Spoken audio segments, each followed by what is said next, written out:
La blogueuse de My Sweet Mauritius écrivait récemment dans sa rubrique Mes coups de cœur, salé, iodé, avec une note doucereuse de noisette, la demoiselle de Maurice est une huître mauricienne de la taille d'une creuse de Bretagne avec un goût de l'aberbenois ou d'une huître plate de Belon. Pourtant, avant d'en arriver là, ou plus exactement là, ces demoiselles de Maurice ont toute une histoire. Tout commence il y a déjà de nombreuses années lors d'un réveillon de Nouvel An dans un grand hôtel mauricien. Le restaurant nous a annoncé un buffet de fruits de mer. Habitant à ce moment-là à La Réunion, connaissant le secteur ostréicole français et en manque de coquillages, je me régalais à l'avance. Je m'attendais à ceci, ou cela, ou encore à ça. Je dois avouer que je fus un peu déçu. Certes, des produits frais issus de la pêche locale, de très beaux oursins, mais des huîtres maigrichonnes. Bonnes, mais petites et mal formées. Elles auraient pu être excellentes. Mais voilà, la saison de l'huître à Maurice, c'est de juin à août. Autrement dit, pas au réveillon, puisqu'à ce moment-là, elles sont en pleine période de reproduction et donc d'ailleurs interdites à la pêche. Bref, mon rêve de coquillage mauricien, terminé. À La Réunion, je comprends qu'il n'y ait pas de coquillage. Une île d'à peine 500 000 ans qui n'a pas fini son évolution, sans lagon ou presque, sans érosion et donc sans phytoplancton. Le biotope n'est absolument pas favorable. Mais Maurice, l'île serait apparue voici 8,9 millions d'années. Un lagon, des lagons, du phytoplancton, toutes les conditions pour les coquillages sont réunies. Tout comme à Rodrigue, dont la formation est datée de 7 à 15 millions d'années et où le lagon est un biotope normalement très riche. Alors, si on fait un inventaire sérieux, à Maurice, des huîtres il y en a. Petites et très longues à pousser, mais c'est la variété qui veut ça. Des oursins blancs exceptionnels quant au goût et au contenu, des palourdes rustiques, des couteaux, des konokono, des pinctada magnificates qui donnent également des perles, des moules, bref, une bonne base. On peut également rajouter des coquillages présents en petite quantité, des praires, des ormeaux, des bigorneaux, quelques palourdes japonicus, des coques, des télines, d'autres fruits de mer comme les crevettes grosses et petites, y compris des grises, des crabes, et là on peut recommencer à rêver.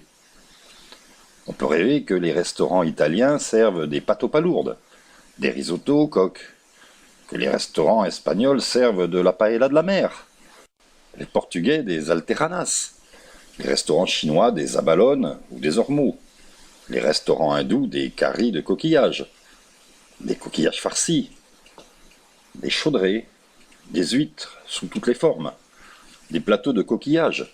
Je m'emporte, mais comme disait Guy de Maupassant, de toutes les passions, la seule respectable me paraît être la gourmandise. Mais revenons à Maurice. Comment? Un État insulaire sans coquillages? Un État océan qui ne peut pas nourrir ses pêcheurs? Car au-delà de la gourmandise initiale, il y a également une réalité financière, économique, sociale, environnementale. On peut rêver aussi à ce que certains pêcheurs ou femmes de pêcheurs, qui n'arrivent plus à vivre du lagon, deviennent des agriculteurs de la mer. Que par leur activité, les pêcheurs se réconcilient avec leurs adversaires actuels, l'hôtellerie et le tourisme, ceux-ci devenant leur premier débouché et source de revenus. On peut rêver à une pêche qui ne soit plus vivrière, mais qui devienne une véritable activité économique qui ne serait plus réservée à la grande pêche. Pourquoi le lagon ne fait-il pas vivre ses travailleurs? Pourquoi y a-t-il des pêcheurs et pourquoi n'y a-t-il pas d'agriculteurs de la mer, comme on appelle les conchiliculteurs et autres éleveurs de coquillages et de fruits de mer? Il y a plusieurs raisons. La raison principale, dit-on, est la faiblesse de la ressource, rendant celle-ci inexploitable, sous sanction immédiate de faire disparaître à jamais la ressource. Mais ce n'est pas une fatalité, ce n'est d'ailleurs même pas une raison, c'est une conséquence. Étudier les raisons et trouver des solutions est un réel enjeu économique et social. On estime que dans 20 ans, la mer devra fournir 60% des protéines nécessaires à l'alimentation humaine. Pour monter la filière coquillage à Maurice, il y a des solutions. De la passion, de la biologie, de la technique, du savoir-faire, beaucoup de volonté et de patience, une volonté politique, un investissement en financement et en recherche et développement. Voilà ce qu'il faut pour faire de Maurice un grand producteur de vrais fruits de mer. C'est sur cette possibilité de créer ex nihilo toute une filière coquillage qu'est né le projet, puis la création d'Aqua Cirné.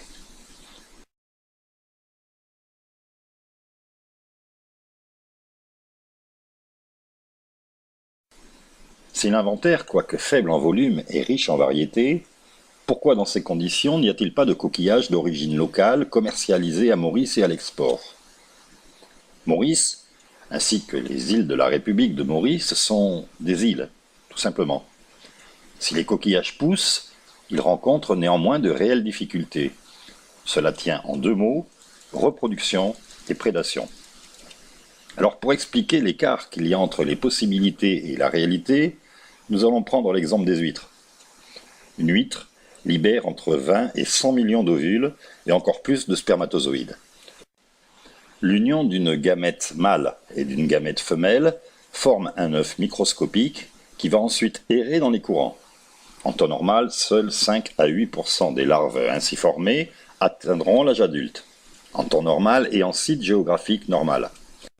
Mais Maurice souffre de son contexte géographique. En effet, les œufs fécondés dérivent dans les courants et ne peuvent se fixer sur un support sain et solide qu'au bout d'une période d'environ 3 semaines.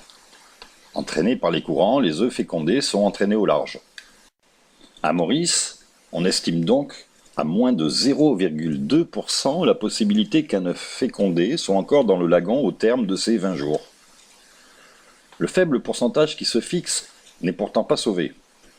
Les naissains se fixent sur des racines ou des roches et sont la proie des prédateurs comme les poissons et les crabes. Les huîtres, fixées trop en hauteur, sont grillées par le soleil. Les très jeunes huîtres sont de plus très sensibles à la qualité du milieu aquatique, pesticides, insecticides et toute autre forme de pollution. Les huîtres qui arrivent à une taille de 5 mm sont des survivantes, malheureusement très peu nombreuses. Fixées au rocher, elles en épousent la forme et sont de forme irrégulière. Comme toutes les espèces, les huîtres s'adaptent au milieu où elles vivent.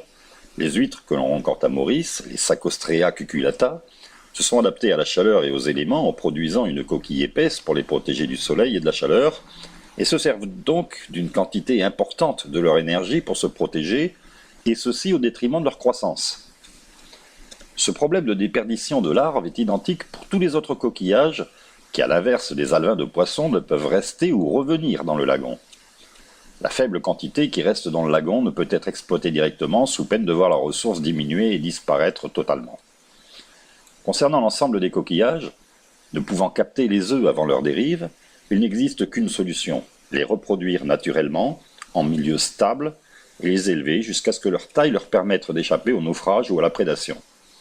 Ceci est une technique que nous maîtrisons.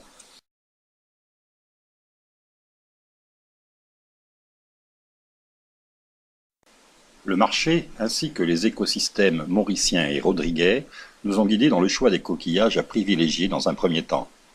Les marchés porteurs en interne et à l'export sont les palourdes, les coques, les huîtres, éventuellement les bambaras ou concombres de mer.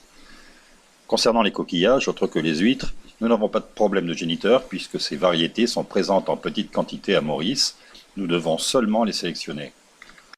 Concernant les huîtres, le problème est tout autre. Pour les huîtres, la question se posait, la Sacostrea cucullata peut-elle être cultivée? Est-elle rentable? Faire pousser des huîtres difficilement, pendant 4 ans, avec une perte importante de cheptel pour les vendre 3 mois par an, en dehors de la saison touristique, et de prime abord utopique, économiquement et financièrement. Nous avons vite abouti à la réponse. Sacostrea cucullata ne se prête pas, ou très peu, à la commercialisation. Le problème de la croissance est lié à celui de la reproduction. Dans l'hémisphère nord, les huîtres se reproduisent les mois sans air. Elles deviennent laiteuses, ce qui est différent de grasse. Cette consistance laiteuse est préjudiciable au goût, à l'aspect et à la qualité du poisson, le poisson étant la partie comestible de l'huître. Dans l'hémisphère sud, cette période de reproduction est inversée. Les huîtres se reproduisent de façon aléatoire 9 mois sur 12 et ne sont consommables qu'en juin, juillet et août. Il fallait donc trouver une autre variété. Ce tableau de choix reprend les typologies des familles d'huîtres Ostrea, Crassostrea et Sacostrea. D'office, nous avons éliminé les Ostrea, c'est-à-dire les huîtres plates. Les Sacostrea, dont la cucullata mauricienne, sont petites à moyennes, à Maurice plutôt petites que moyennes. Elles sont sténoalines, c'est-à-dire qu'elles ne présentent qu'une tolérance étroite aux variations de salinité. Elles présentent une tolérance modérée à la turbidité de l'eau. Elles ont une forme cornucopiée, c'est-à-dire en forme de corne d'abondance. Sténoaline et tolérance à la turbidité modérée. Voici pourquoi on ne trouve d'huîtres sauvages que majoritairement sur la partie interne de la barrière de corail externe. Dans le cas d'un élevage, cet habitat est difficile à travailler. Ceci explique la perte importante de cheptels chez les rares ostréiculteurs. Nous avons besoin d'huîtres qui poussent malgré de fortes pluies qui baissent la salinité du lagon et d'huîtres supportant la turbidité, l'eau en période de pluie étant très chargée et d'une forte turbidité. Les Crassostrea, elles, peuvent être grandes, de forme allongée, creuses, euryalines, c'est-à-dire qui supportent des variations de salinité importantes du milieu aquatique, les estuaires et les lagunes n'hébergent que des espèces euryalines, ainsi qu'une forte tolérance à la turbidité. Les Crassostrea présentent donc de nombreux avantages en termes de production, croissance relativement rapide, bonne tolérance aux fortes turbidités et aux variations de salinité. Des caractéristiques qui en font également un compétiteur pour les espèces autochtones en termes de reproduction. Les problèmes, l'espèce envisagée, la Crassostrea gigas, huître japonaise présente en France, n'est pas présente à Maurice. Il n'est pas possible d'introduire une nouvelle variété reproductible dans l'écosystème mauricien. Après un travail important avec la compétente autorité afin de ne pas déséquilibrer le milieu naturel, nous avons obtenu un accord sur la culture d'huîtres triploïdes, c'est-à-dire ne se reproduisant pas, les Crassostrea gigas triploïdes.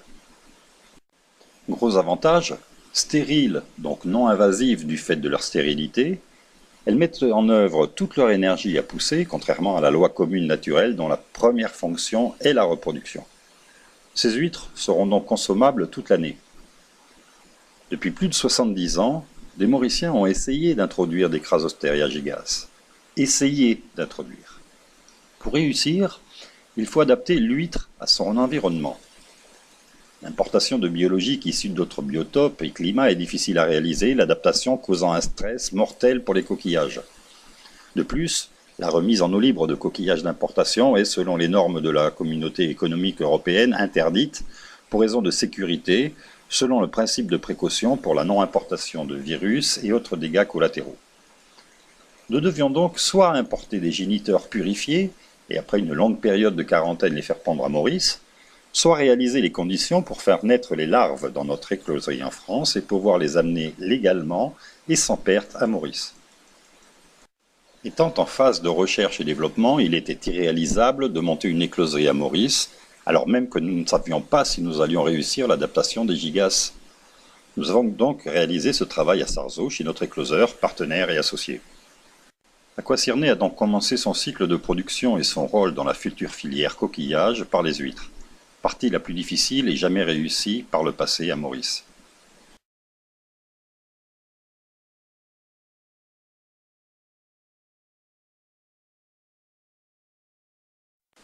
Les gigas poussant normalement en eau tempérée, nous avons dû les adapter au biotope de Maurice et de Rodrigue. Nos gigas donc sont de la même espèce que les marraines oléron, Bretagne, île de Ré, etc. Il faut savoir que la dénomination marraine arcachon ne vient que de l'endroit de la finition, car très peu d'huîtres poussent réellement de bout en bout dans l'endroit indiqué de leur provenance. Les larves que nous produisons sont des larves d'huîtres triploïdes. Ces huîtres triploïdes ont une pousse plus rapide qu'en Europe, car il n'y a pas d'arrêt de croissance dû à l'hiver, au froid ou à la modification saisonnière des écosystèmes. Toute l'énergie qu'une huître normale met à se reproduire, l'huître stérile la consacre à croître. Nous pouvons donc faire pousser des huîtres en 12 à 18 mois à Maurice, au lieu de 3, 4 ou 5 ans en Europe, temps estimé depuis la ponte.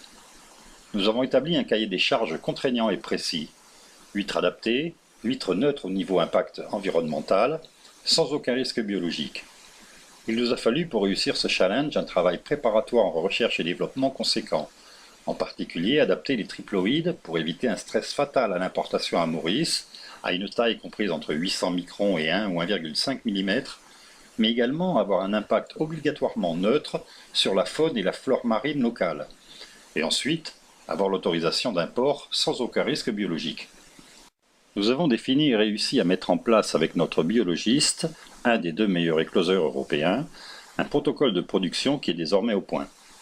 Sans entrer dans des détails par ailleurs confidentiels, nous faisons pondre des huîtres en France selon une technique qui nous permet d'obtenir des huîtres triploïdes en écloserie.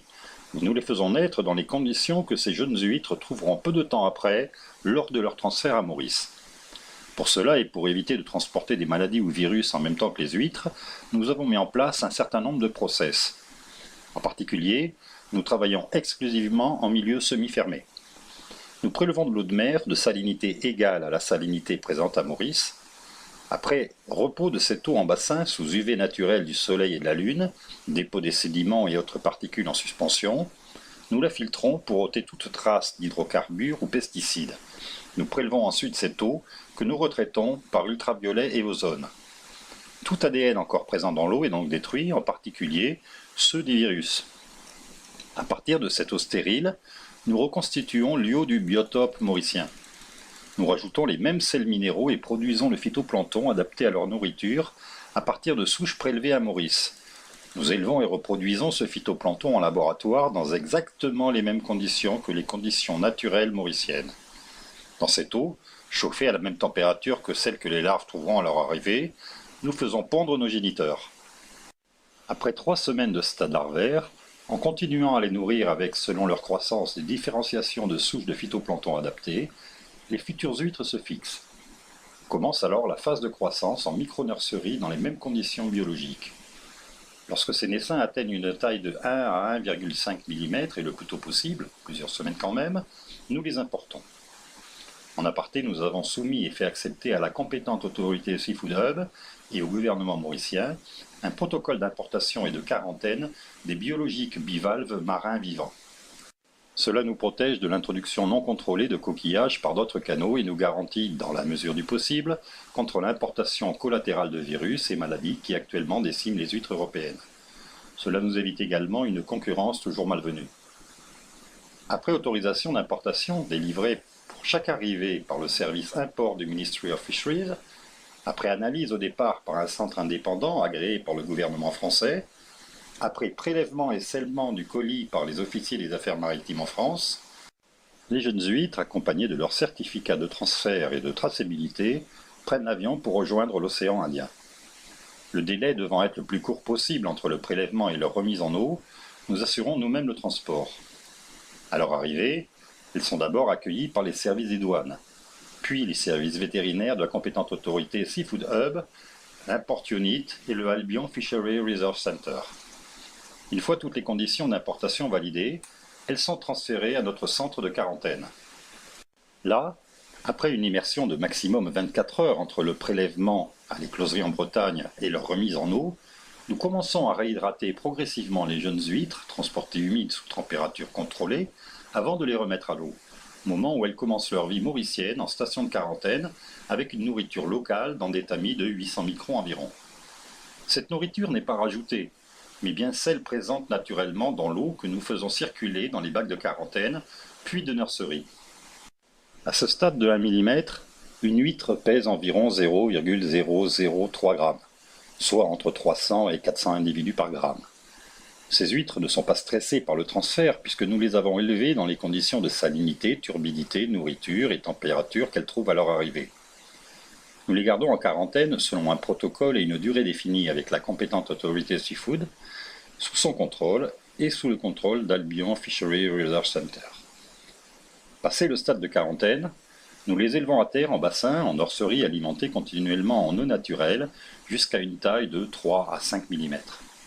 À cette taille, les huîtres rejoignent le barachois pour leur première pousse en eau libre dans des bacs maillés. Ces jeunes huîtres, bien que génétiquement identiques, ont une croissance différenciée. Nous tamisons donc régulièrement et fréquemment ces premières pousses afin de les surveiller, les trier et les répartir selon des populations de taille homogène avec des densités prédéfinies. À partir de 7 mm, elles sont transférées en poche à huîtres selon une densité précise permettant une croissance optimale. Nous amenons en quelques mois ces huîtres à une taille de 35 mm. À cette taille, demandant moins de soins mais plus de nourriture, nous les transférons dans des poches allant de 12 à 23 mm pour le grossissage et la finition. Nous sommes en cours de mise en place d'un espace de croissance d'environ 10 hectares à petit sable.